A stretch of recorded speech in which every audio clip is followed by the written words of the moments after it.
بسم اللہ الرحمن الرحیم۔ حضرت ابو درداء رضی اللہ تعالی عنہ آپ فرماتے ہیں کہ رسول اللہ صلی اللہ علیہ وسلم نے فرمایا کہ کیا میں تمہیں نماز، روزے اور صدقے سے زیادہ افضل عمل نہ بتاؤں؟ تو صحابہ نے عرض کیا یا رسول اللہ صلی اللہ علیہ وسلم ضرور بتائیے۔ فرمایا کہ آپس کے جو تعلقات ہیں ان کو بہتر کرو، اور نا اتفاقی دین کو مونڈ دیتی ہے، مونڈ دینے والی ہے۔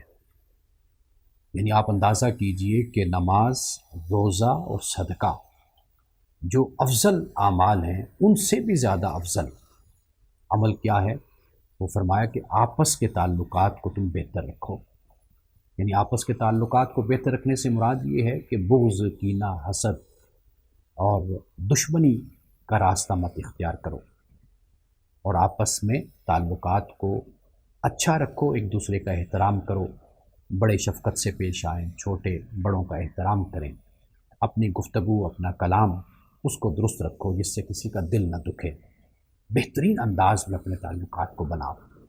اور فرمایا کہ یہ جو نا اتفاقی ہے، آپس میں جو کھٹپٹ ہوتی ہے، یہ دین کو مونڈ دینے والی ہے۔ یعنی جیسے سر کو انسان منڈواتا ہے تو شیو کروا لیتا ہے، تو رسول اللہ نے فرمایا کہ یہ گویا کہ دین کو اس طرح یہ نا اتفاقی مونڈ دیتی ہے۔ یعنی بالکل دین کا نام و نشان نہیں رہتا، دین کے اصول اور دین کی ہدایت اور رہنمائی اس سے انسان بالکل دور ہو جاتا ہے۔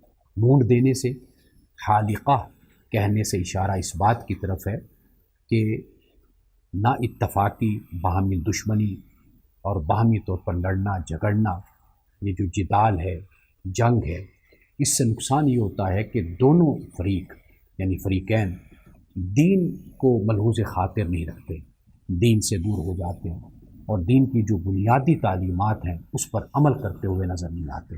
کیوں؟ اس لیے کہ ان کے درمیان ایک چپکلش پیدا ہو جاتی ہے، ایک دوسرے کو نیچے دکھانے کا جذبہ پیدا ہو جاتا ہے، ایک دوسرے کی تحقیر اور تضحیک کرنے کا سلسلہ شروع ہو جاتا ہے۔ جب ایسی صورت بن جاتی ہے تو گویا کہ پھر دین پر کوئی بھی عمل کرنے والا نہیں ہوتا۔ دونوں فریق ایک دوسرے کی دشمنی میں اس حد تک آگے بڑھ جاتے ہیں کہ پھر ان کو دین کی تعلیمات، رسول اللہ صلی اللہ علیہ وسلم کی اخلاقیات اور پھر کسی چیز کا بھی ان کو خیال نہیں رہتا۔ تو اس لیے فرمایا کہ نا اتفاقی سے بھی بچو، اور یہ بھی فرمایا کہ آپس کے تعلقات کو بہتر رکھو۔